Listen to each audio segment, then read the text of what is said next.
Welcome to Bunch Formation, your new favorite college football show.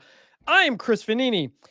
And David, I think there's no journalistic integrity on social media. That's what I hear. And I am David Ubben, and I did not bring a pocket knife on Kansas' sideline. Whoa! Come on. Whoa. We got a tortilla in the house. Look out. There's criminal. Guys. Be careful. Be careful. Look alive. Head on a swivel. It's been a wild week in college football, Chris. Busy week. We're up to week 8. Got a lot to talk about. Got a lot of big games. We got USC Notre Dame. We got the Holy War. We got Miami on a Friday game, and some coaching jobs that are open, and coaches that are trying to not talk about those jobs as much as people want them to. We will get to all of that and a lot more.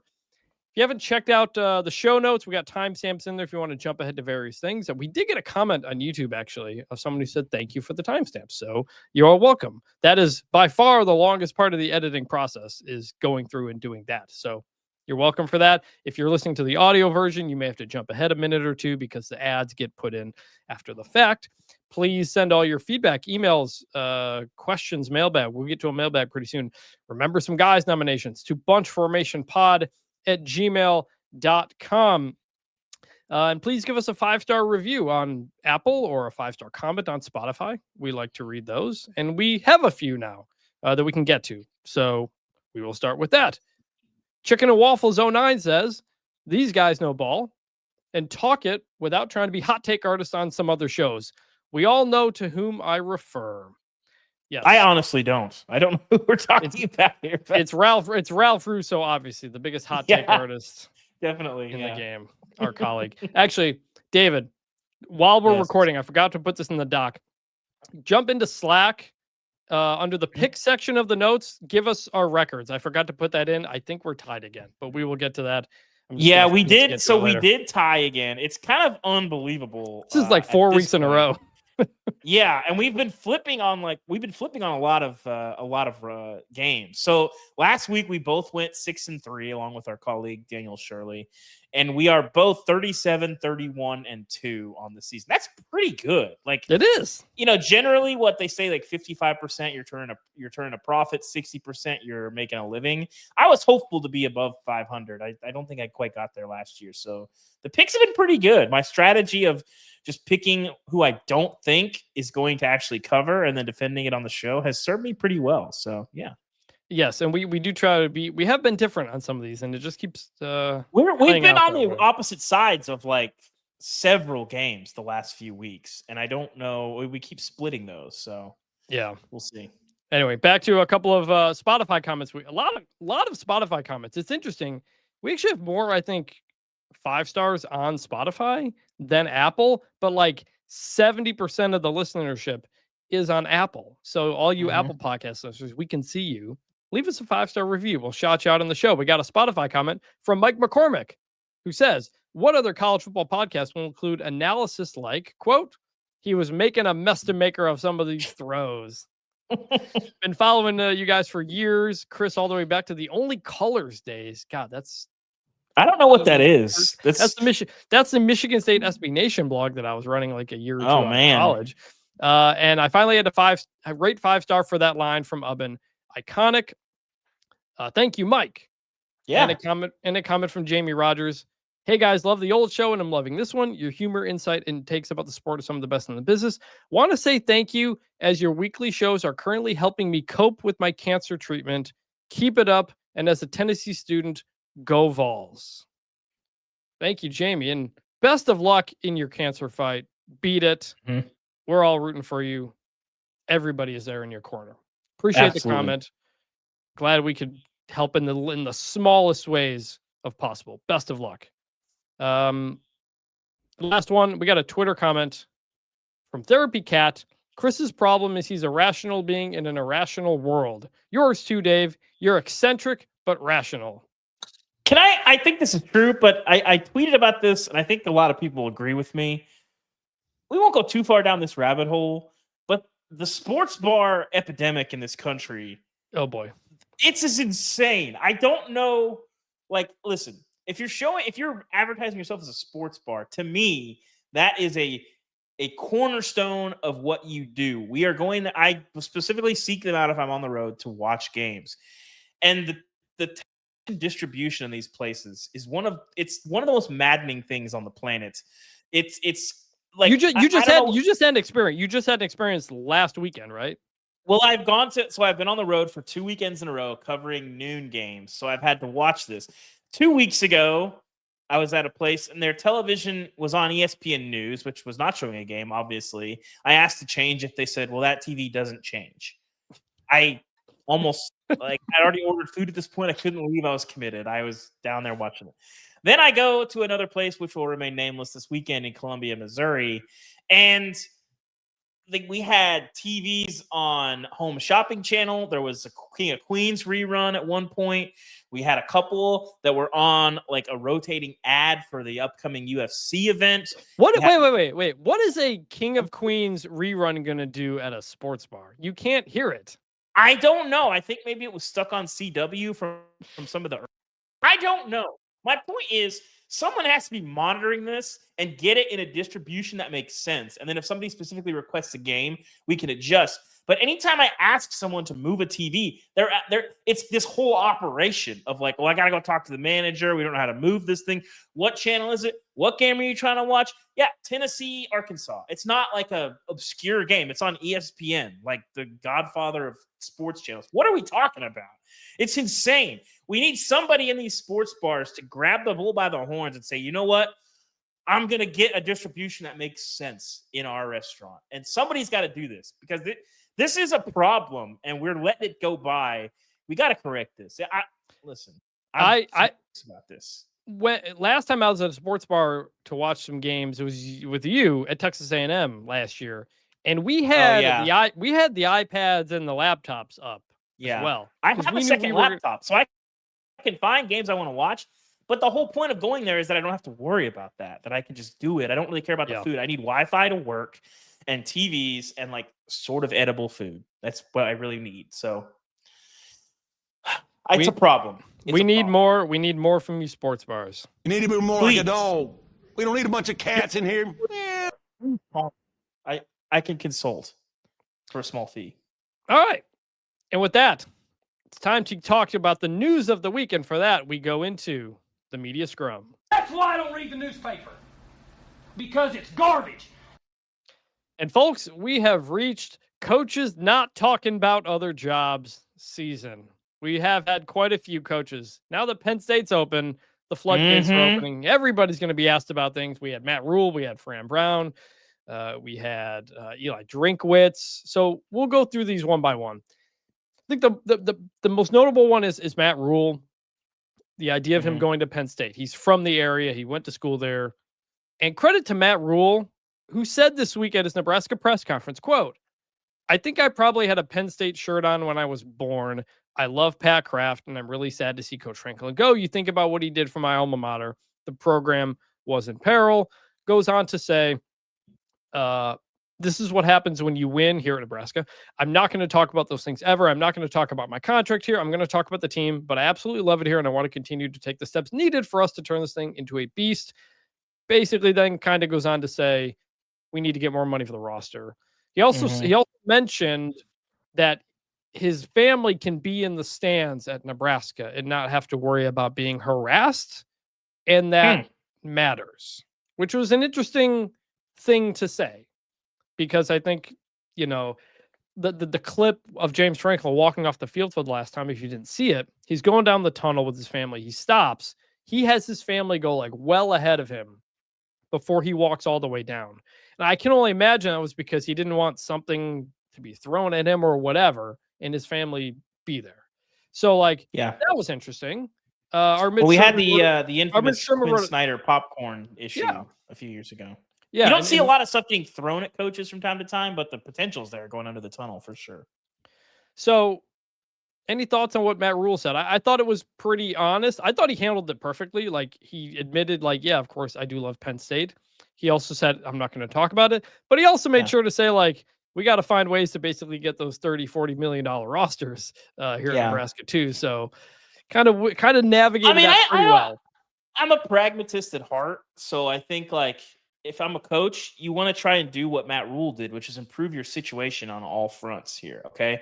Want more. If you want to, make it easy for me to stay, give me more money for the roster. Make it easier for me to win here. Okay. Find ways to do that. You could say wait. You could say what he's saying for the roster is Tell him to bring me my money. Exactly.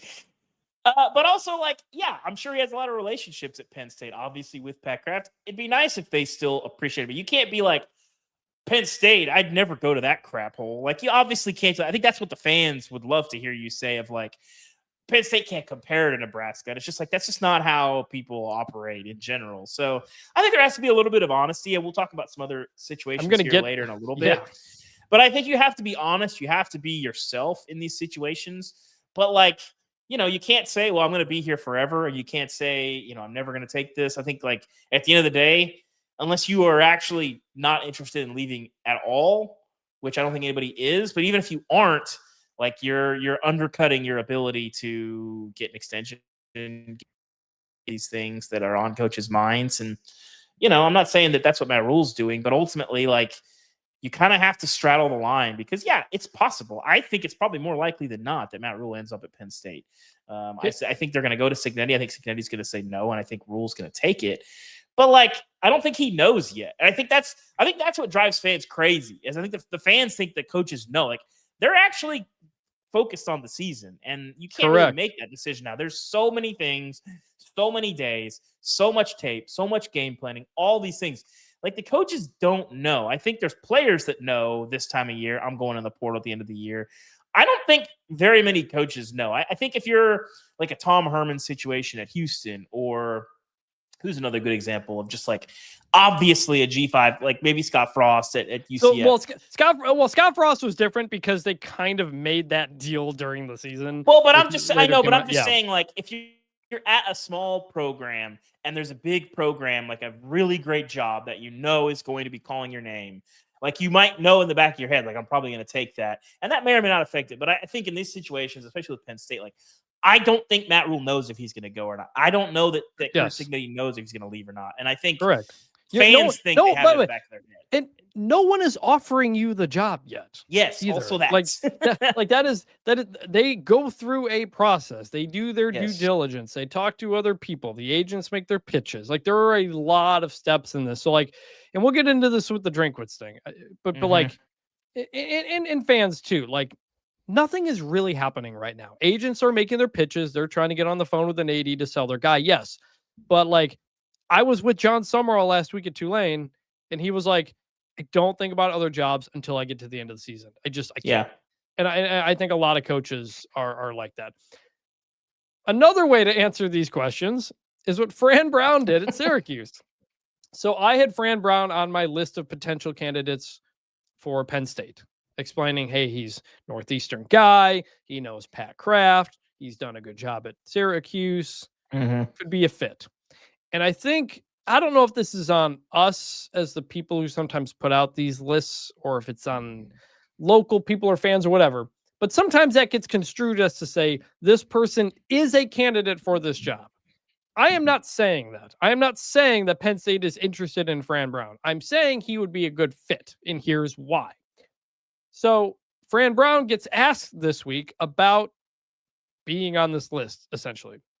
Cited us and the profile I wrote about him a month ago. You wrote a profile about Fran Brown during the season, right for the beat. During the season, and then also I went on a radio show and they asked me if he would be getting interest from SEC jobs, and I was like, yeah, I'm sure he's going to be getting calls if they win games this year. Obviously, with Steve Angeli hurt, the season has kind of gone haywire for them a little bit, and I'm not sure he'd be a great sell this year. But I think a lot of that was based off of that, which I was asked directly about. Yeah, anyway, so you and I get tied into this. And Fran Brown is asked about this, and he says, I'm working at Syracuse right now, so I don't really need to talk about that. If this wasn't where I wanted to be at the moment, would I be standing here at this moment? Yeah, so I'm just focused on that. I'm focused on being here. I'm locked in on coaching the players that I have. This is where I work at. I think that's disrespectful to even bring that up and ask that. What's the point in asking that? To make some media of me saying something opposite? They hired me to come here and do a job and coach this team, and that's what I'm doing. He later said, you tripping, man, you crazy. and apparently may have like brought up the idea of like freezing out a reporter for asking that question, kind of the way Dion did, except for this is totally not the same situation. Not the same This situation, is but anyway. this is not how you handle that. To suddenly be combative. It's not even combative in a way where like the fans rally around you either. He's just like, this is my job and I'm doing my job. Okay. What did you think of that? And us being tied in? Weird to kind of not be prepared for it or be surprised that it's coming, because it's the biggest question surrounding the program. Fran Brown has introduced a lot of energy into Syracuse. They win 10 games last year. They were on a pretty good trajectory this year. The Steve Angeli injury, like I mentioned before, Ricky Collins has kind of been struggling a little bit. They've not looked great in the past couple of weeks. But ultimately, is Fran Brown going to stay here? I would argue is the biggest question surrounding the program right now. So the idea that it's disrespectful to ask that, I just really disagree with on a fundamental level. Now, I can see how he would feel like it's disrespectful and say, what are you going to accomplish by asking me? And to some level, there is a little bit of truth of you're not going to accomplish that much by asking, but the question has to be asked. And depending on what you say or don't say or how you say it, I do think it is more revealing than people think. Listen, if we're going to come down to brass tacks and real talk here, I think Fran Brown's a little bit far down their list. I think this year, the way it's going, the way the schedule shapes up, I think he'd be a tough sell for some programs. I think next year, if they're healthy, you look at Syracuse's schedule, you look at what he's done, I don't think it'd be a tough sell next year at all. This year, I think Fran Brown sticks around. I think he'd be way down their list. I don't think they're going to get very far down their list. It's Penn State. It's a great job we talked about over the weekend. But, like, I think you just can't, like, you know, when you get defensive, you know, it goes back to the old saying, like a hit dog hollers, like whether it's true or not. And I don't think it is with Fran. I think he is just focused on Syracuse. I think he did think it's disrespectful. It's not going to land the way that you want it to land. It was sort of an own goal from Fran. And I would say, and I kind of, so I have a column up on Wednesday on The Athletic, basically like, are these giant coach buyouts and contracts going to change in the era of player payments? I talked to an administrator who's like, look, every extra million we give a coach is $1 million we can't give to your roster. It's better for you, the coach, if we give it to the roster. You'll win more. You'll get a bigger extension. You'll get a bigger bonuses, all these kinds of things. But it's all comes down to leverage. And the leverage has forever been such in the advantage of coaches that they have contracts that they can get out of. This doesn't happen anywhere else. NFL coaches cannot just leave and take another NFL job. They either have to have permission to leave or they get traded. In regular business world, if you sign a contract, you're not buying that out. You and me have contracts at The Athletic. ESPN, we're here. ESPN can't just buy me, or I can't just choose to leave. There's no buyouts in our contract. Well, there might be a price point, Chris, depending on how good you are at your job. Maybe there's a price. So, but it's like, the coaches, they are asked about this because the possibility of them leaving is there. No one's asking Dan Campbell, hey, are you going to leave and take the Cowboys job or something like that? Because he can't, because that's what a contract is. But coaches have contracts situated where for most of them, it's very expensive to fire them, but they can leave for a much lower price. The fact that they can leave at all is what's unusual. So then we have to ask the question about you possibly leaving, because you can leave, because you dominated so much in the negotiation with the athletic director that you have such a contract where you can leave. James Franklin will be getting paid upwards of $45 million to not coach Penn State by getting fired. If he had chosen to leave on his own, it would have cost him just $2 million. That's how lopsided the contracts are. So coaches, you're going to get asked about this stuff because you have the advantage of having a contract that you can get out of. That is not the way it is for most people. It's just like players, just like anything else. And that takes us to Eli Drinkwitz, the coach at the University of Missouri, MU. Acronym doesn't make sense. He says, so he's asked. Wait, Chris, we don't have time for this. It's a Big 8 thing. Anyway, go ahead. I know it is. So I had missed this, but it was reported, I think, last week by some Arkansas local site. No, I saw it. Yeah, it was an Arkansas local one that Kirby Moore had interviewed for the job, which was kind of whatever, but that the OC Kirby Moore, brother of Kellen Moore, the OC at Missouri, had interviewed for the Arkansas job. Been doing a very good job at Mizzou. Eli Drinkwitz says literally not true at all. He says, quote, I think the number one issue right now amongst college football is the noise that's associated with people's programs at all points of the season, whether good, bad, or indifferent. There's no such thing as journalistic integrity on social media. There's just wild, outlandish reporting. And anybody's name, I'll bet every sitting head coach has been listed as a candidate for some job so far. Later says, Moore never interviewed, didn't even talk to anybody at Arkansas. It was a bunch of bullcrap put out there to try to create distractions and a narrative that then comes over after the fact, after the game. It's really disappointing that this stuff happens because, again, Twitter ain't real and it's just a bunch of bullcrap thrown on message boards. I half agree with him on this. Mhm. And I say this because I don't know the reporter who reported this thing. It looked like his tweet about it got deleted. But when it comes to coaching carousel season, I will say this for the rest of the fall.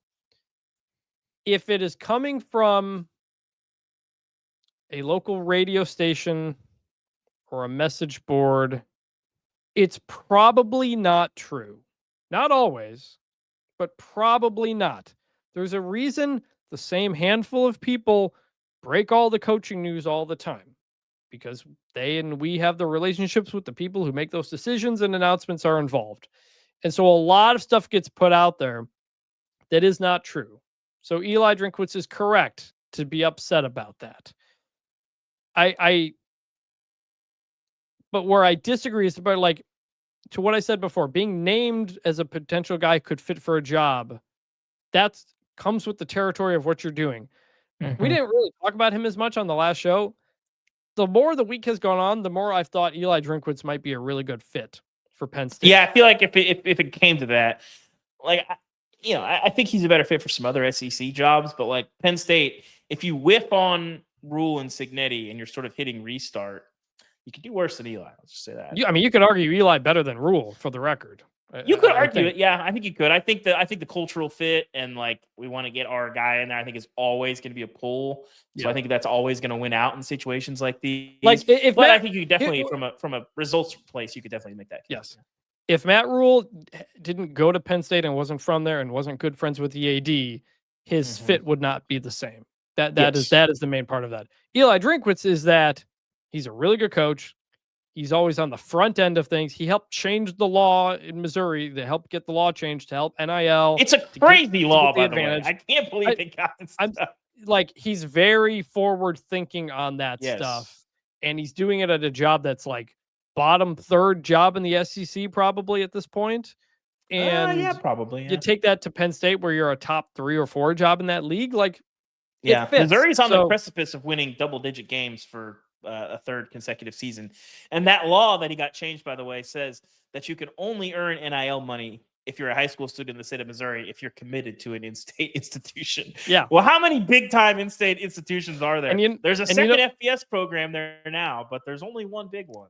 And you know what happened? Missouri started getting a lot better players. Yes, and they're winning. It's called a recruiting chip against Illinois, against Kansas, against the big schools, that are going to come get the big players in Kansas City and St. Louis. It's genius. It's insane. I think people that decry it as like a problem of priorities in college sports, I think have some fair points. But in terms of, again, a pragmatic move to build your program, I don't think you can get much more shrewd. So shout out to Eli on that one. And you and I know Eli Drinkwitz. I climbed a mountain with him at Good App dude. State in 2019. You've talked to him about. We see him from time to him. time. So like, he might be mad about us talking about him. But all I would say is that to what he said, the point of this is not to create distractions, especially at a time when Missouri's playing well. That is not. I don't think an Arkansas reporter did that to try to screw with Missouri's season or something like that. And just like we aren't here, it's just this is the time of year a big job's open. It'll be that's a tectonic plate shifting job that creates a lot of things, and we have to talk about that because that's our job, and that's what fans want to talk about. I think sometimes people forget too. Like last year was an incredibly slow coaching carousel for a lot of different reasons. I think the rev share factored into it. Yes, coaches that were on the hot seat just kept on winning enough to stay off the hot seat. This year, we've seen teams crater. I mean, I've seen. I think CBS had a story that there's more than 7 openings before November for the first time since 1978. And there are some big jobs already open. And you look at Auburn, you look at Florida, you look at LSU, there's other jobs. Like, this is going to be a crazy carousel. And when those jobs get filled, it's going to create more openings, all this stuff. There's going to be fallout from all this. Like, this is going to be a wild coaching carousel. certainly the most wild since 22 when we had Lincoln Riley leave and Brian Kelly leave and stuff that we didn't think we'd see. So. And the result is coaches are going to continue to get some crazy contracts. The thing I just wrote about in that column and said schools need to change this and make it performance incentive based and put money toward the roster, and the coach should accept that. You need leverage to convince a coach to do that. And all the coaches are going to have leverage in this cycle because there's going to be so many open jobs and so many people that want someone's services that's how capitalism works. And whoever has the best bid in the best situation is going to get it. All right, David. Texas Tech, Kansas last week. Some tortillas were thrown. Police were involved. There was a fine. You got a tortilla up there on the screen. That, by the way, for people who are not watching on the YouTube, at the opening of the show, David threw a tortilla into his face. That's what sound was. I was a Texas Tech fan that broke into my office here in Charlotte. Someone threw it. No, there's a Texas Tech fan. They kicked open my door and they said somebody's kicking off somewhere, and they threw it and it hit me in the face. I didn't appreciate it. So Texas Tech fans like to throw tortillas. The Big 12 made some rules about limiting the amount of times you can do that before you start getting fined and penalized. And they were penalized, I think, twice in that game against Kansas, which was a quick blowout. Aside before we get into the story. Yeah. Mississippi State got their cowbells grandfathered in. Why did Texas Tech not get the tortillas grandfathered in on this policy? Well, it's a long-standing thing where tortilla is not going to hurt anybody. It's obviously very regional. It is a tradition.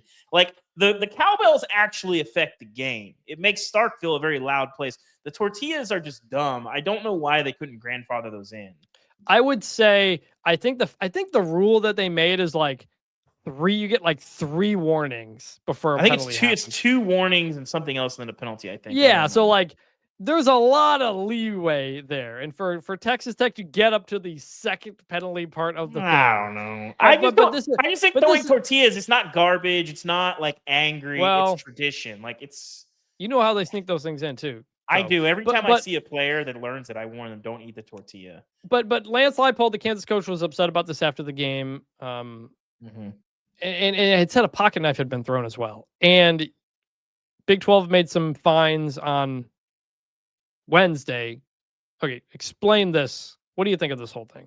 So, yeah, there was a kerfuffle after the game between Joey McGuire and Lance Leipold. 2, like, not really fiery guys. Like, watching it, I was like, whoa. I was like, okay. Like, Joey, is self-assured. They were like yelling. They were like yelling politely a little bit at each other. Yeah. And like, I know Lance pretty well. Like, I have not seen him get that like fired up in a while. So anyway, like they're getting after each other because there were obviously some incidents. Like the tortillas were penalized twice. Lance Leipold said he didn't like how the Big 12 had handled it. I think he had been told or said like a pocket knife hit one of my coaches or something like that. They did find a pocket knife on the sidelines. It sounds like the Big 12 like looked at video Texas Tech had submitted. Like, listen, I think in the moment, like an hour, 20 minutes after the game, I don't know that Matlock is doing a full investigation. I think somebody tells you, a pocket knife hit me or whatever, or maybe gets lost in translation. There was a pocket knife on the sidelines. Like they weren't sure how it got there, whatever. So this becomes an issue. And because of like that, which the Big 12 said it was inaccurate, didn't like how they called out the league office, basically. Texas Tech is fined for the repeated throwing of the tortillas, which was penalized twice. Kansas is fined for taking shots at Texas Tech and at the conference. Basically said we should have handled this privately, which is probably true, but, I sort of get how these things go. It's funny because it's centered around throwing tortillas and like the pocket knife probably was not, a projectile. So that could get bad in a hurry, but it's mostly a update on the knife. Update on the knife. Credit the Lubbock Avalanche Journal. Put in a records request. Got video that Texas Tech sent to the Big 12, where a Kansas staff member is pulling his hand away from his pants pocket, and it looks like a pocket knife drops out. And then a Kansas player later sees it and picks it up and hands it to another staff member. Now again, this is where we get lost in translation. I'm sure the video is, but like if you're on the sideline and you see a pocket knife, it is reasonable to assume what is the simplest explanation for how that pocket knife got there. That somebody threw it, tossed it. Yep. So like I get like, yes, if the video says it didn't happen, it didn't happen. but in the moment, it seems like a reasonable leap to go there. So this feels like a no foul situation. Well, Like I can see was, how Kansas is mad. yeah, But also, well, like I can see how Texas Tech feels like they've been. You got like wrongfully Kansas accused. fans and bloggers like calling the Lubbock Police Department every day, like trying to get updates on whether or not this made it to the police and stuff like that. Just like classic. I did see. I don't know if it was I don't know if somebody made it or if it was an AI image, but somebody had a pocket knife made out of tortillas. That was like, I found the pocket knife. I mean, it could be AI. I don't know. We don't know I anything. think it was an AI real image, but I thought it was very funny. It reminded me of a much lower stakes version of Jim McElwain saying he got death threats. And then the school like looking into it or whatever and being like, actually, no, you didn't. And that was the beginning of the end there. I will say that was the end. That to me is not the most memorable false accusation involving Jim McElwain, but we'll keep it moving. All right. So that was all that. We got a couple of I did, by the way, Chris, somebody sent me this because I tweeted today that I believe these were the most expensive tortillas ever. And somebody sent me a item from a resort in Cabo that's a $25,000 taco. So this is precisely the exact cost of these tacos. Let me read you what's on the $25,000 taco, Chris. To me, as a food guy, if you're into this, you know me, yeah. It includes langoustine. Chris, do you know what langoustine is? Nope. Oh man, it's basically lobster, but it's like a cousin of a lobster. I like it's somewhere lobster. between a lobster and a crawfish. It's good. Okay, that sounds langoustine, good. Kobe beef, Almas beluga caviar. I've never had caviar. I got to tell you. Beluga caviar, like from the whale? Yeah. Like the whale, yeah. Black truffle brie cheese, an exotic salsa comprised of dried morita chili peppers, lay 0.925 ultra premium añejo tequila, and civeta coffee tops the taco, which is served on a gold flake infused corn tortilla. I'm curious how rich you'd have to be to order a $25,000 taco, but I think I'm eating that if somebody puts it in front of me. That sounds pretty good. Yeah, I mean, if someone puts it in front of me, I will eat it too. Is it 25,000? Like eating. That's like eating a brand new Toyota Camry. Is it? It's yeah. That's what it is. Is it 25,000 for one taco or like a set of 3? That's a good question, actually. I believe it is just the one.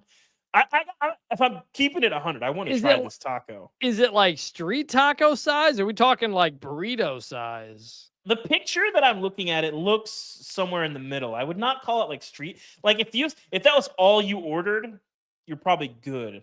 Like I better be. Yeah, yeah, yeah. So that was not thrown on the sideline to Texas Tech. But hey, if somebody wants to.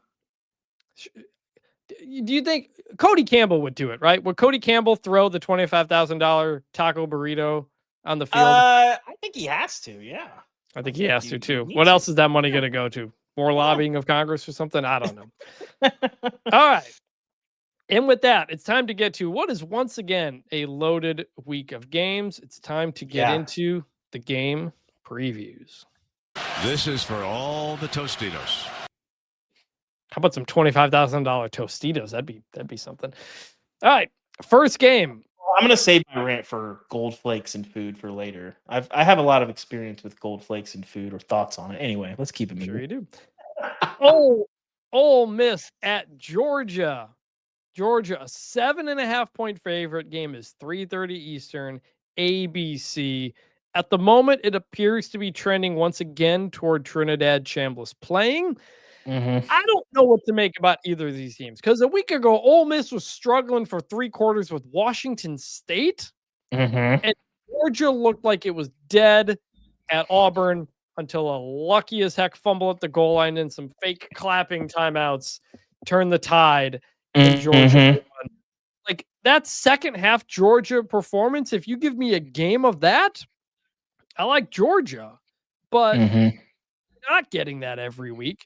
They're not that good. Neither of these teams are as good in the trenches as they were the last couple of years.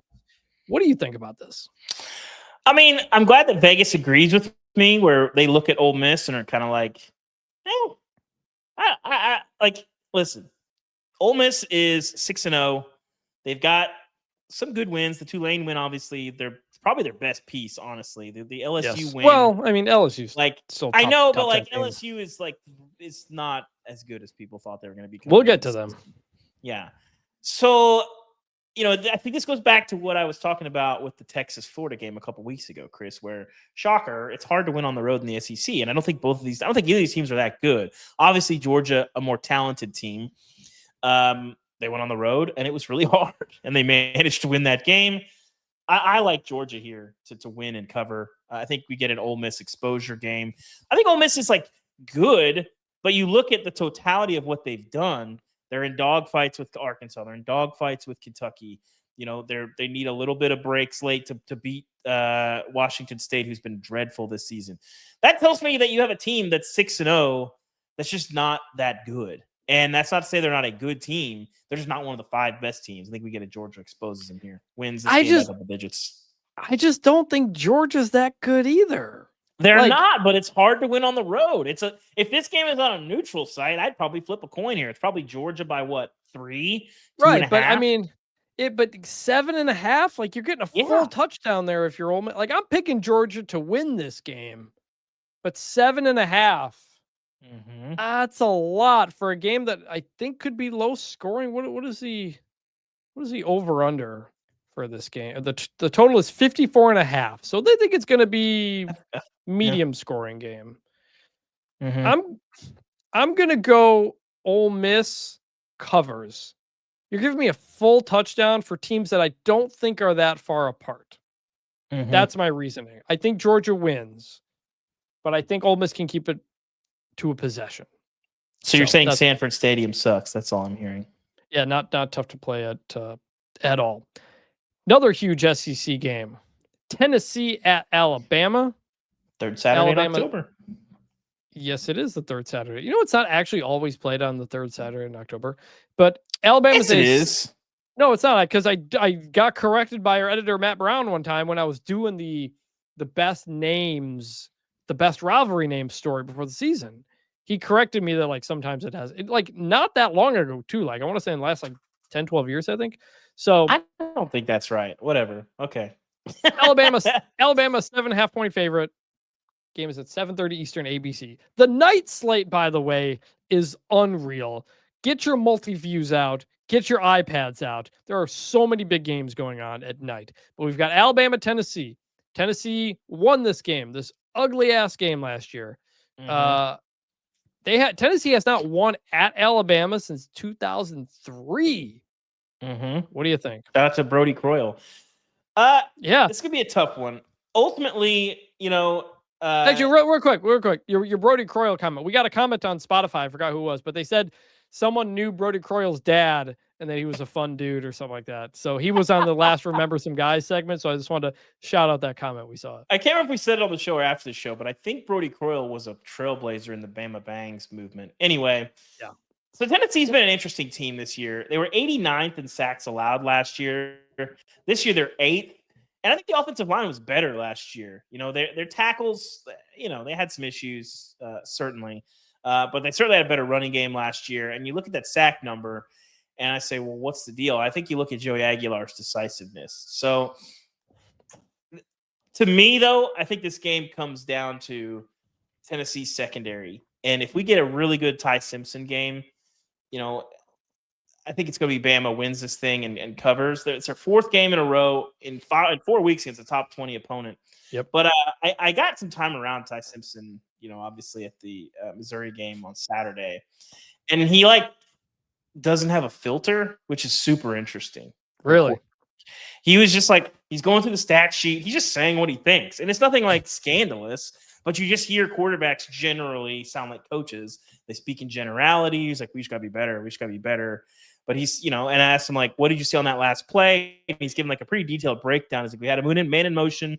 We saw that they were obviously in too high with man. So I know I've got man coverage. He's so I kind of drifted to my left, and I see that they're going to be running trail. So I know that I can throw it to Latier Brooks, toward the sideline, because they're going to be in trail coverage. And I know he can go make that play. And it's oh my God. A lot of times, either they're just not going to tell you that, because one, they're just not going to give trade secrets away, or two, they just think that people are idiots and don't know ball. But I moved a man in motion, so I diagnosed that they're in too high man and they're going to be in trail coverage. It's not rocket science. I know what it's just that means. David playing college football 26. Yeah, exactly.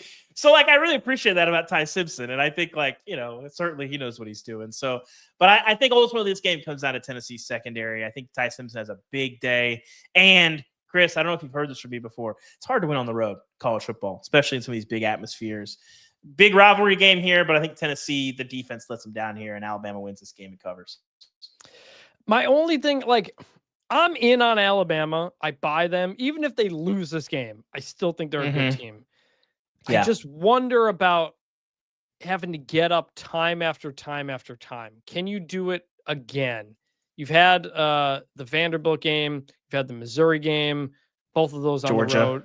Georgia on the road, Vandy at home, Missouri on the road, now Tennessee at home. And they do play next week, South Carolina on the road for finally getting a bye. I don't know how I feel about Tennessee yet. I don't love them, and yet they should be Georgia, at home. Yeah. Like, but they also played a kind of a weird long game with Mississippi State that goes no overtime. Well, Chris, this it comes down to what we're talking about, where I look at the SEC and I don't see a lot of great teams. I don't see a lot of teams that are doing what Indiana's doing, quite frankly, and just dominating teams, where it's just like, this is ugly.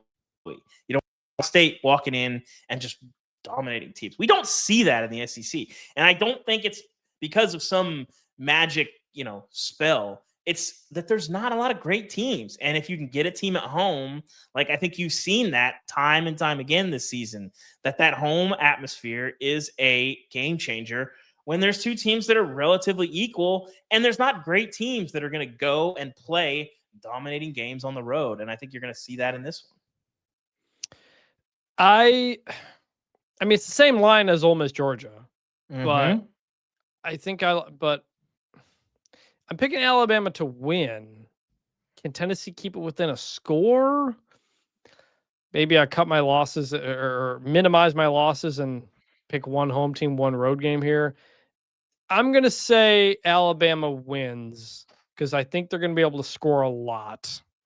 And I don't know if Tennessee will be able to totally keep up. 7.5. The total in this game is like 58.5.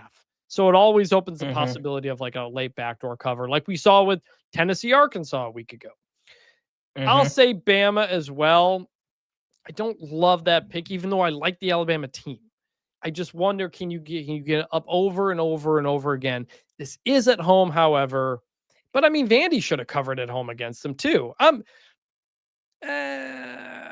I'll go Alabama. I've been riding Alabama, and they've been rewarding me. I'll stick with Alabama. I agree. Alabama covers.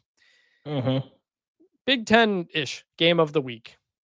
USC at Notre Dame. Notre Dame a 9.5-point favorite. Game's at 7:30 Eastern. NBC. David will be there for the first time ever. I'm so excited. Notre Dame. I think like Oregon was on my list. I was able to get there 2 years ago. Like Big Ten country and like the Pacific Northwest, just the way our staff is put together, like it's just kind of hard to get out there. Yeah, you don't like the Big Ten. We know that. Yeah, we just have people that are there. So are you going to rewatch Rudy before you go? I actually legitimately did think about that this week. I was like, I kind of feel like I should. Like, it's a great movie. It's a good movie. Half of it like a few months ago. I can't remember why. I think it was just. I think it was on probably. It was on like TNT or something like a few weeks ago. Yeah, I don't remember. I think watching came on, and I was just like, I haven't watched this in a while. But like, I do kind of feel like I should. But I'm not gonna have a ton of time to like see campus. But I'd like to see some Notre Dame. So if you have any South Bend Recs, I'm gonna be getting together with our Notre Dame writer on Saturday. But I might come in there early Saturday morning and take a look. So please hit me up if you have any Recs. Before the specifics of this game, this might be the last USC Notre Dame game we have, by the way, because the series is not scheduled yet to continue, and they haven't come to an agreement here. And you have Lincoln Riley saying things like, well, we have to consider that we play 9 Big Ten games, and that very cowardly type of stuff he was saying. Notre Dame's just saying, yeah, let's play. We want to play, blah, blah, blah. There was a report that came out from Puck in the LA Times about USC apparently like talking to Netflix about if they could make this game, put it on Netflix somehow. And the Big Ten was like, no, all of your games belong to Fox, NBC, and CBS. That's what a television deal is. And there's mixed reporting on like how upset the Big Ten was or how far along this was. They're like, could we make it a neutral site game? It's like if it would go to Notre Dame, but again, NBC has Notre Dame. So it was a very weird report, and I'm not quite sure what to make of it because some of the stuff is very basic. You cannot take a college football game and put it on another network. They own it. That's why the Big Ten wants to make the play-in series for the playoff because they're creating then new games. That's what the grant of rights is you are granting the rights to all of your media to someone. Yeah. So I don't know, but for the love of God, like keep this game going. This is one of the most fun. This is probably the most fun, easily the best intersectional college football rivalry.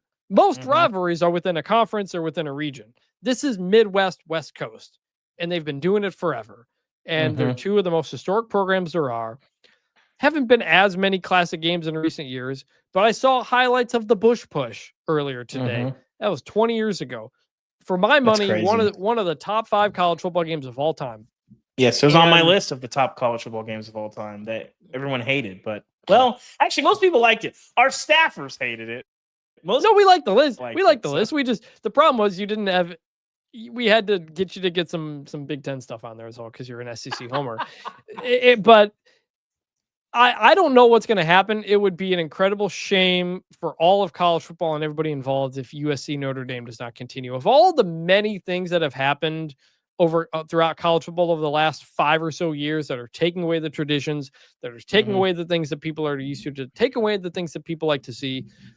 This going away for literally no reason other than general cowardice would be incredibly sad and disappointing and insulting to everybody who loves this beautiful sport.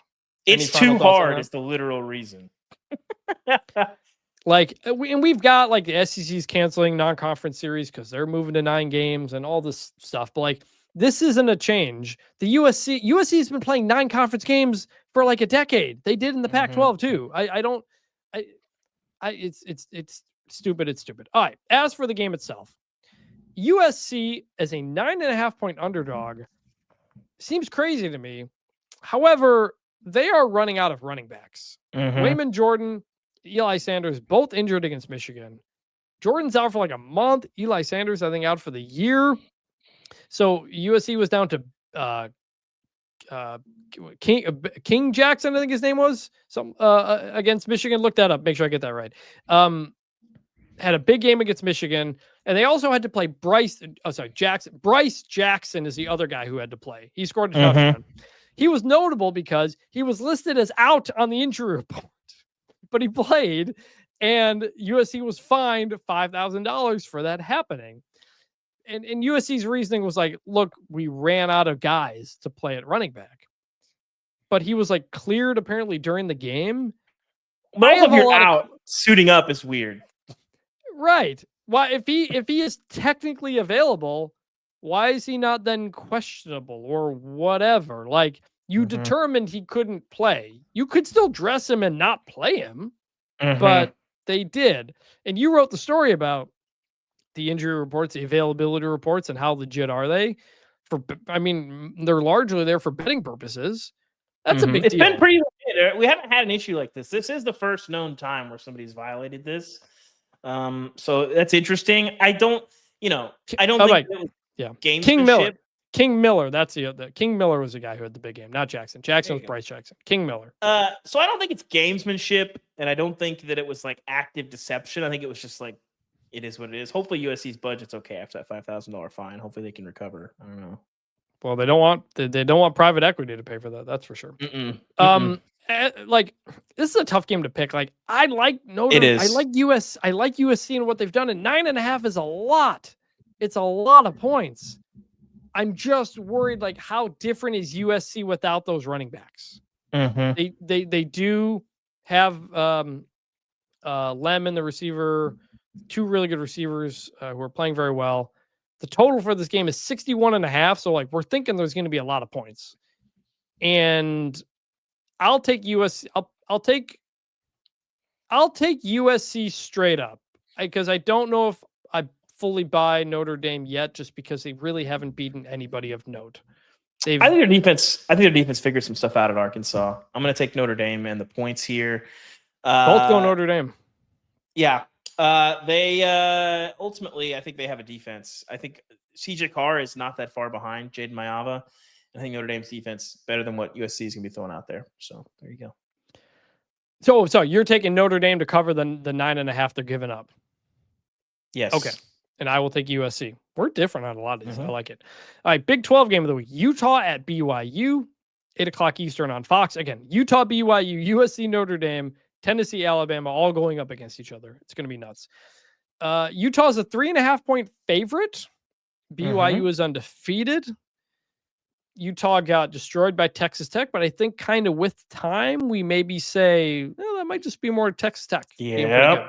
Utah has been rolling over people who are not very good, like Arizona State without Sam Leavitt, like West Virginia. I don't think BYU is quite that. This is also on the road. I'm going to go Utah. 3.5 is a lot to be giving up on the road, but BYU's been escaping things here. They have been winning close games, close with Colorado, close with Arizona. I think Utah is better than both of them. I'm going to go with the Utes. I think that Texas Tech loss, because people were not respecting Texas Tech, which this podcast does, I think it made people downgrade Utah unfairly.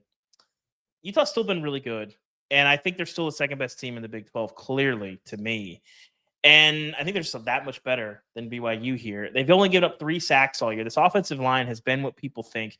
Listen, Devin Dampier, he's not Tom Brady. That's fair. Well, Dampier's part of that, yes. I know, but like they're still really, really good. And I think they can win this game on the line of scrimmage. I like what we've seen from Bear Bachmar. I think it's going to be a really fun game. The Holy War is wild. BYU, if we're ranking stadiums that I have not been able to get to, BYU is probably in the top 5. Like now that Notre Dame is off my list as of this weekend, we should do like a breakout of that list of the places we'd like to go. BYU is definitely in my top 5, and going for a Holy War would be incredible. I wrote about the one where they stormed the field 3 times in a row at Rice Eccles a few years ago. That was a fun story to do. But give me Utah here. I think they win this game rather comfortably in a way that just sort of BYU is undefeated, and I'm not sure how. They've just been living blessed the last few weeks. So Utah, they get it done here. They get it done big. ACC game of the week on a Friday. Louisville at Miami, 7:00 Eastern, Friday, ESPN. Miami is a 13.5-point favorite.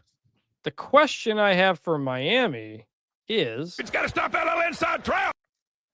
is this a trap game for the Hurricanes? Before we talk about the actual game, there was a talking point that kind of came out this week from SEC media. We talked about this on the last podcast. Nobody gets in line as well as SEC media does when they've got a talking point and a narrative they want to push when it gets to a certain point of the season. And that point of the season was this week when everybody who's associated with SEC media would say, Ohio State, Miami, and Indiana don't play a ranked team for the rest of the year. How about that? Clearly implying, hey, they don't play in the big, bad, big, tough SEC. To which I think it was Tom Fernelli noted that I think he said Ohio State, Miami, Indiana have 4 ranked wins right now, and the whole SEC has 6. So that's fun with schedules. We'll find out who's ranked at the end of the year. Yeah, I don't really care about, like, if you watched OSU, Miami, and Indiana, like, they've been tested. They've played good teams. Miami has beaten Notre Dame, Ohio State, went to Washington and won and beat Illinois. Got Indiana going up to Oregon. Like, this is not last year's Indiana cruising through, not playing anybody. All right, like they're playing. Ohio pretty State tough beat Texas, who last I checked was in the SEC. And let's not forget, it was just last year when it turned out, Michigan beat Alabama in the bowl game without most of its best players.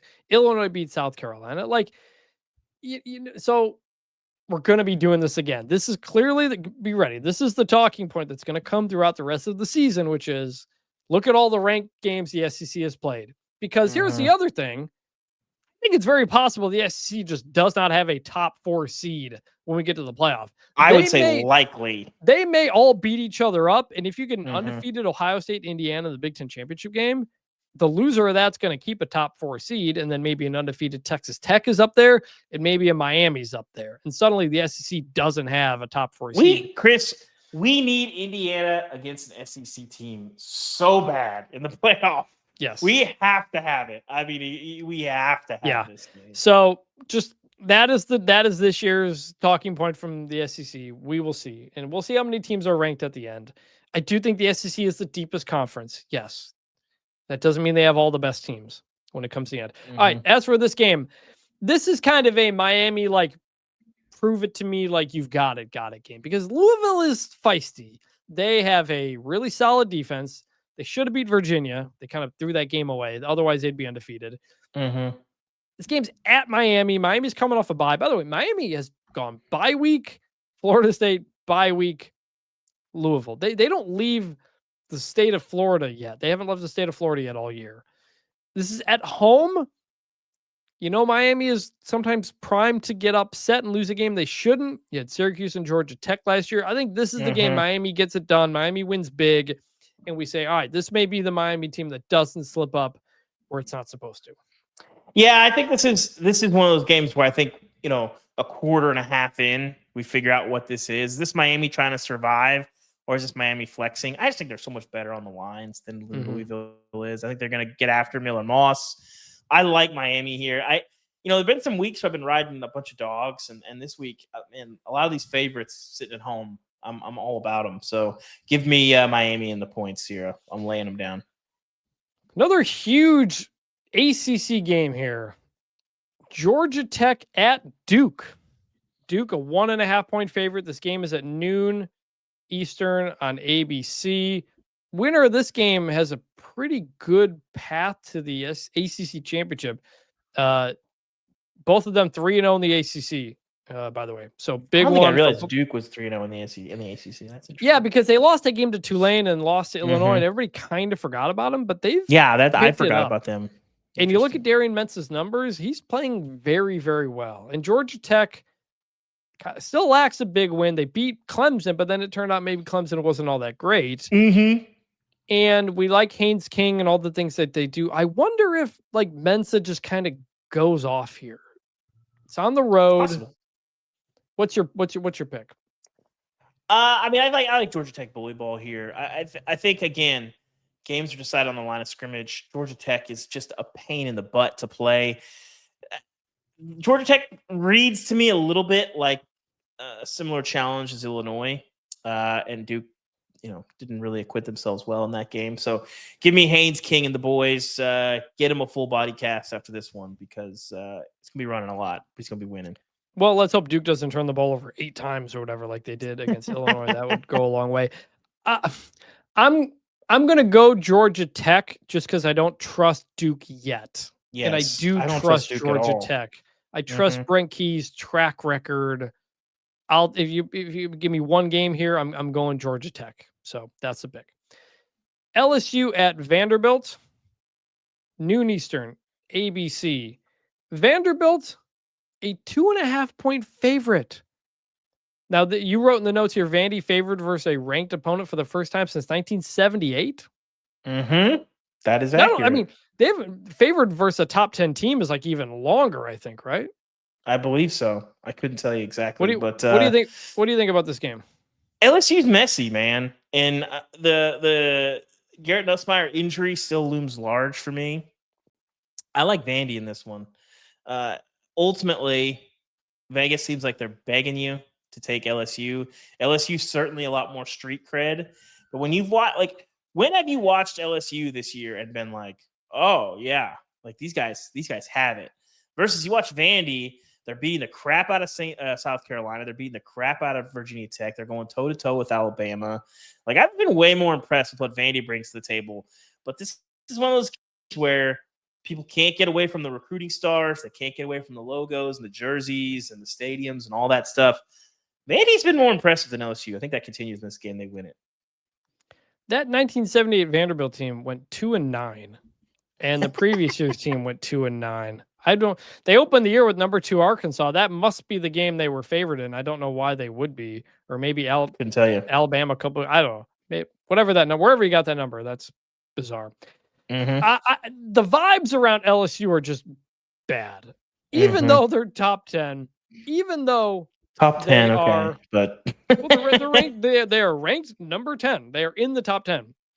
So again, Chris, let's go over the LSU resume here. Okay, we have a road win at Clemson. I'm not going to say like I was at that game. It was a big time atmosphere. Obviously, Clemson not what we thought. No questions of if Clemson wins that game, what they look like now. I don't know. I'll just say that LSU is. We don't need to go through every game, but LSU has still not scored more than 20 points against a FBS team.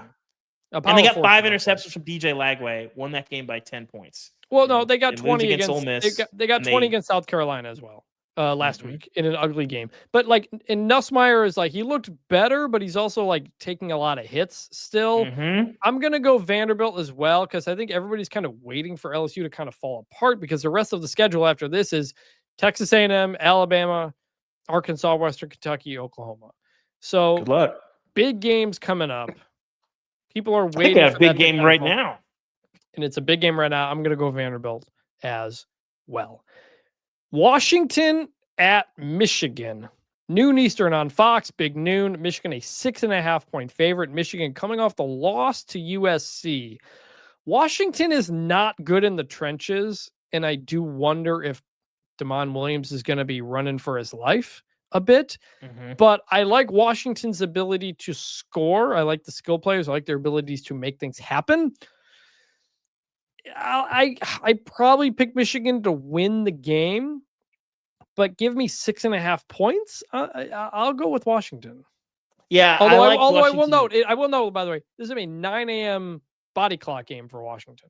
Watch those body clocks. Yeah, Washington a little bit more balanced. I think there's gonna be a lot of points in this game.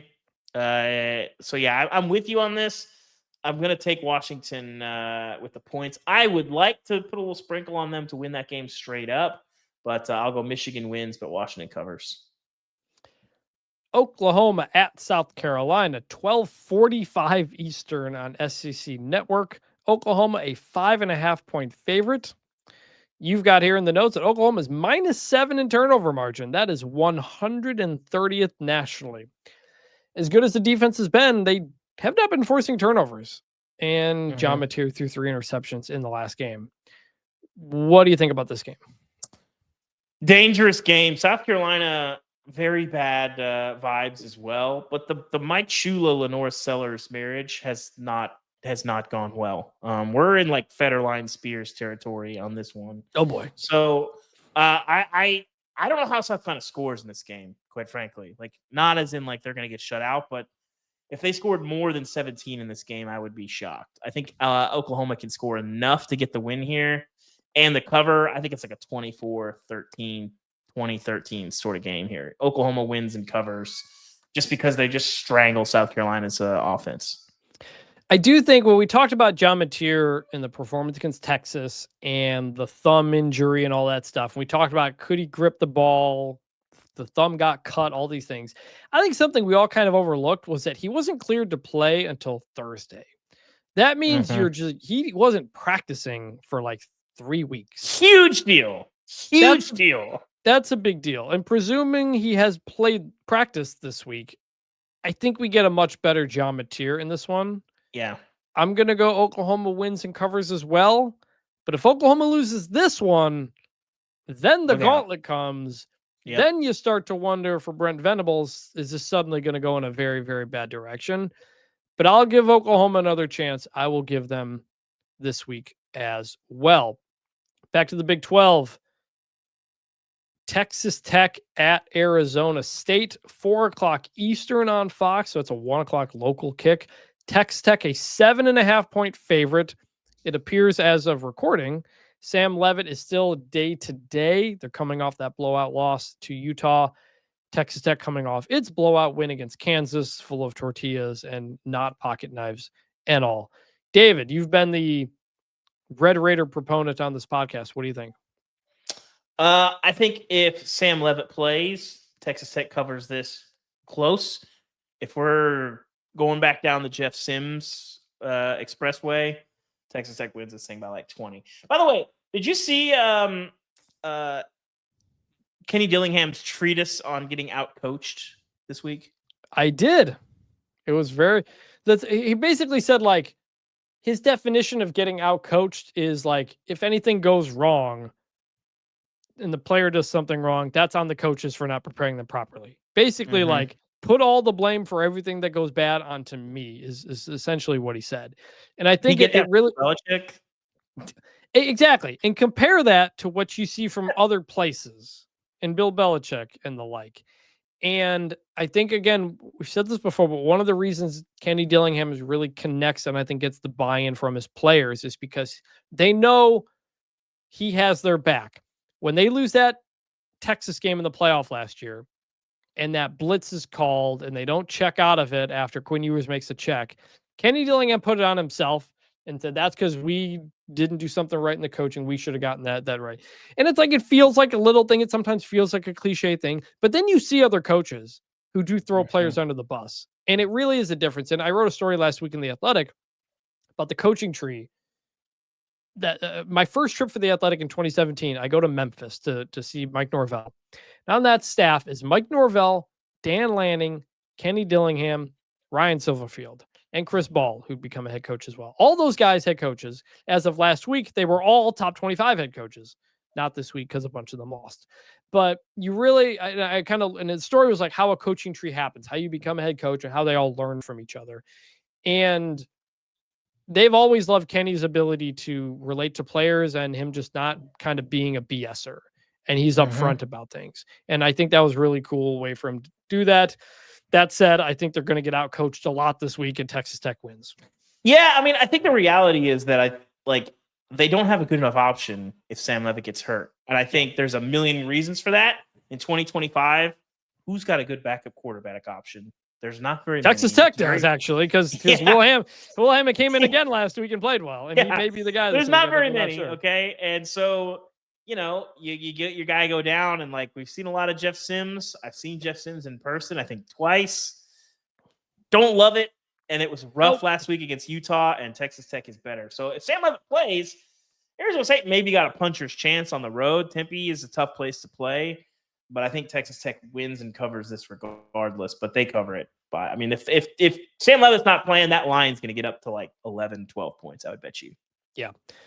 North Carolina at California, 10:30 Eastern, ESPN, Friday night. Bill Belichick's team fresh. These are two wild teams, man. Belichick's team fresh off another bye. I don't know if Belichick went to Nantucket this time around. I didn't see any photographs in People Magazine. So. But this has been I'm curious for North Carolina here. Like, do you show some pride? Everybody's been dogging you now for 2 weeks. Belichick, everybody's been undercutting you and doing all these things. What do you got now? Going across the country and on Cal the road. can be gotten. Cal can be gotten. They lost 34-0 to San Diego State. They went up big on Duke before Duke came back and won. So your rival went across country, played a late game there and won. But JKS, the quarterback at Cal, is he about to put forth a 400-yard passing game because he's going to up against North Carolina's defense? North Carolina has not played a Power 4 team within 3 touchdowns yet this year. Cal, a 10.5-point favorite, going to cross country, late kickoff. I don't like North Carolina's team. I'm taking Cal here. Yeah, give me Cal. I don't think that we're going to have very many stops. The thing is, I've watched Cal enough, but I don't know like what the reasoning is for why this is like a Jekyll and Hyde team, and apparently has been under Justin Wilcox. Yeah. I'm concerned that this team has a rep of playing down to its opponent, but I don't know that they're going to play down that far. And San Diego State is like better than people thought. Like you're seeing a year 2 bump with Sean Lewis there. Like it's been, or was this year 3? Maybe it's year 2. I don't know. I think it's year 2. Yeah. You're seeing that year 2 bump for them. So I like that. That's not great, but it's better than it felt at the time. So yeah, I think you get to see them. Cal wins this and covers. As one of our Belichick guys, are you staying up late Friday night in case Belichick says something at the press conference? I gotta wake up early and drive to Notre Dame. So yeah, maybe, well, it's a night game. You'll have time. Yeah. All right. Group of 5 game of the week. Boise State, UNLV at Boise State. Boise State to 12.5-point favorite. Games at 3:30 Eastern. Fox Sports 1. David put in the notes, UNLV +9 in turnover margin, second nationally. This team just keeps getting away with it. Games that we don't think they're going to win, they win. Last week against Air Force, Calandria with a touchdown run in the final minute to win. Boise's been solid, not like amazing. 12.5 is a lot, even though it's on the blue turf. I think UNLV can do enough I'm picking Boise to win, but I think UNLV's got enough offense to keep it within, like 12.5 points. I'm going to go UNLV. Reckoning on the road, blue turf. UNLV, I don't know. I can't explain this team, but Boise schemes some stuff up here. Boise puts 40 on the board, wins this game. Covers. Mississippi State at Florida. Florida 9.5-point favorite, 4:15 Eastern SEC Network. I think one of the things here is this the last game for Billy Napier? Yeah, why are people mad that like they're seemingly have this decision made, but they're letting him coach? Who cares? Is there anybody that if they beat Mississippi State is gonna be like, well, I flipped my opinion on Billy Napier. I don't think we should get rid of him. Like, what are we talking about? It doesn't matter like when you make the decision or if you let him coach another game. It's like you don't have to fire a coach after a loss. I think that's kind of overrated. But I mean, Ed Orgeron got fired after beating Florida. Yeah, I don't think it matters. Like we've seen enough from Billy Napier at Florida. Like you kind of know what you're getting. The reason is the bye week is next week, and usually you fire the coach heading into the bye week, so the interim guy has time to get things in order. 2 weeks. But then they have Georgia after that. So it's like, all right, do you want to just keep Billy around for Georgia? I don't know. It feels like at some point it's going to be the end. We'll see. Mississippi State's been feisty, but Florida at home, Billy Napier's back against the wall. This usually goes well for him. So I'm going to say Florida wins the game, covers the 9.5, but I don't know about Napier's job on Sunday morning. I like Florida when nobody believes them. I think a lot of people believe in them. Mississippi State, still one of the most improved teams in the country. I think Mississippi State competes here. They lose, they cover, but Florida wins. Army at Tulane, noon Eastern, ESPN2. Important American game here, a rematch of last year's conference championship. Army's not having the season they wanted to, but Tulane up and down this year. And I was with them last week, and John Summerall told the coaches after the game, I was there, basically to start a day early because it was a Thursday game. Normally they would give them, I think, Friday, Saturday off, but he wanted everybody back in on Saturday only because it was Army. Like they have to be prepared for that triple option and all that stuff. I think I forgot to write the thing in here. I'm going to go Tulane wins and covers. I think they bounce back from playing with their food against East Carolina, whatever the spread is. That was a weird game, but yeah, give me Tulane.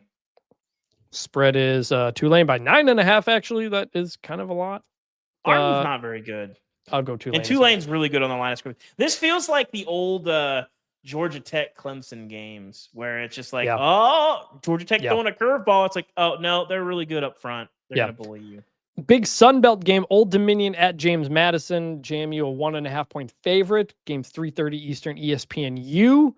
Winner of this one's kind of in the driver's seat a bit, I think, for the Sun Belt East Division. These have looked like the two best teams. Old Dominion was looking pretty good and then got shellacked by Marshall a week ago. Surprising. At home, I'll take JMU here. Yeah, I don't know. I like a bounce back from the Monarchs. Shout out to Ricky Ronnie. That was a weird game, man. I think that's one where like you get some paint rattling off the walls during the week. JMU's been an interesting spot. We kind of thought we might get the quarterback share with Alonzo Barnett and Matthew Sluka. Has Sluka even like played? I don't know that he has. Neither one has been like that great. The offense has not been. Barnett's coming back from the knee injury, right? Yeah, but he's played all year. So yeah. Well, FCS game, because we had that listener last week wants us to pick an FCS game. So I looked, I just grabbed one that jumped out to me. Tennessee Tech at Lindenwood. Tennessee Tech 6-0. Do you know who their coach is, David Ubben? Their basketball coach, I do. Oh, wait, the football coach, is that Bobby Wilder? It's Bobby Wilder, formerly of Old Dominion, the guy that you and I watched that LSU Clemson national championship game with. Yeah. So Chris got it. Listen, that's a long story, but we were at the AFCA convention. And when it's in Nashville, it's terrible because it's at is it Opryland? What do they call it? Gaylord Opry, which is like a really just a depressing piece of America. It's far out there. It's around nothing. You're not even in Nashville, so your options are very limited for what you can do. And we ended up at some terrible chain restaurant watching the national championship game with Bobby Wilder and Adam Rittenberg. So shout out to Bobby Wilder. But I will also quick shout out to Chris. Do you know who their basketball coach is? Oh, I'm gonna remember. No, I don't. But I know it is our guy, former Arkansas head coach John Pelfrey. His wife was actually diagnosed with cancer this week, and just hope that she is able to beat that and bounce back. So John Pelfrey, sort of a complicated relationship with Arkansas. Had some good times. And John Pelfrey, by the way, on the floor for the Christian Laettner shot. You can see him. He's around. This is a lot more. I did not expect to have a Tennessee Tech basketball conversation on this show, but this one. There you go. Bobby Wilder's doing a good job at Tennessee Tech. Like, he may get an FBS job with the way things are going. So shout out to him and them. I'm picking them to win this game. All right, highest and lowest totals of the week. Highest, FAU at South Florida or versus South Florida. The over-under is 74.5. That feels low. Take the over. Like, I don't know. They just played like a 100-point game last week for USF, and I like FAU's offense more. Yeah. Both of them scored over 50 last week. FAU against UAB and USF did against North Texas. This is a conference game. This is the rivalry, by the way, because UCF left. They've made this one of those American Conference rivalries. I'll take the over as well on USF. Yeah, FAU. I like the over here. The lowest total, you're going to be stunned to learn that it is 2 Big Ten games. What? Ohio State, Wisconsin, and Penn State, Iowa. Both of them over under 40.5. I'm going to take the under for Penn State, Iowa. Penn State will have obviously the backup quarterback coming off of firing James Franklin. I'll take the under for Penn State, Iowa. I'll take the over for Ohio State, Wisconsin, because I think Ohio State may end up hitting the over. Yeah, they might do it by themselves. It kind of feels like even Luke Fickell has kind of given up on anything getting turned around there. Dude, I watched more of the Wisconsin-Iowa game than I would care to watch. Good Lord. Oh, my gosh. Like, that is like, holy cow. Anyway. You have in your Wisconsin's team total is 6.5? Yeah, 6.5. This is not an FCS team. This is Wisconsin of Rose Bowl fame. We've seen them do pretty well. Actually, Chris, I'm very curious if Penn State, we get like a Kotelnicki Unleashed game. Like, there's a lot of people who sort of feel like, well, they brought in Andy Kotelnicki. It was kind of like a Garrett Riley Clemson thing. It's like, are they letting Kotelnicki really cook here? And like, now that James Franklin's not there, now that we have this lame duck staff, I don't know that Terry Smith is telling Andy Kotelnicki what to do. Like, I'm very curious if we get like a lookout sort of interesting game here. I'd buy it more if Drew Aller was still playing, because UCLA still got Nico back there. That didn't change. So there's that. Also, we were going to talk about this, but we kind of ran out of time because we're going long. You and I, not a fan of Penn State's jerseys. We got in an argument with this in one of our athletic group chats. The older folks like Ralph Russo, Scott Docterman, they love it. You and I didn't like it. I said they have to yell, "We are Penn State," because you can't tell by looking at them, and people are not happy. My whole thing is it's one step too bland. Like, the Oakland Raiders are bland, but the silver is unique enough. Michigan is technically bland, but you've got the helmets. The winged helmets are iconic. Yeah. So like, Penn State's got nothing that stands out. It's every single part of it is like generic as possible. I'm not a fan of the jerseys. I did like when Bill O'Brien was there, they put the names on the back. I like that. But sometimes they put the number on the side for a bit as like that's how throwback they have to go as well. Let's just put a number on the side of the helmet. Anyway, Penn State, you're down bad. We didn't want to hurt you anymore, but this was the only thing we got in an argument in a group chat. So this was the place to bring it out and make it public. Yeah. All right. And with that, we're going to wrap the show up with the way we always do, which is by remembering some guys. It's better than this. Guys being dudes. And in the spirit of a big Notre Dame game this weekend, I'm going to go with former Notre Dame quarterback Jimmy Clausen. When he committed to Notre Dame, he was wearing all his high school championship rings. He was quarterback there from chair. It was a good look. Was there from 2007 to 2009. Some might say he was college football's first flop. So to speak. Say. Yeah. Mel Kiper guaranteed he'd be great in the NFL and said if he wasn't, he would retire.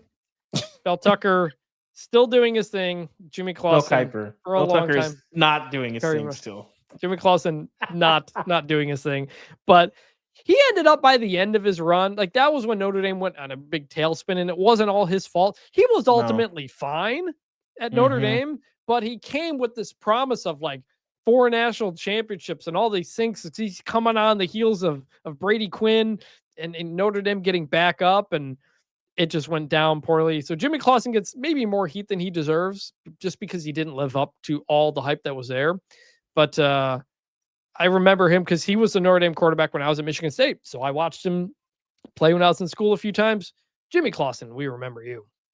And I would like to remember another Notre Dame guy, Jeff Samardzija. Oh, yeah. The baby horse himself. Just a weirdly shaped human and a really good receiver.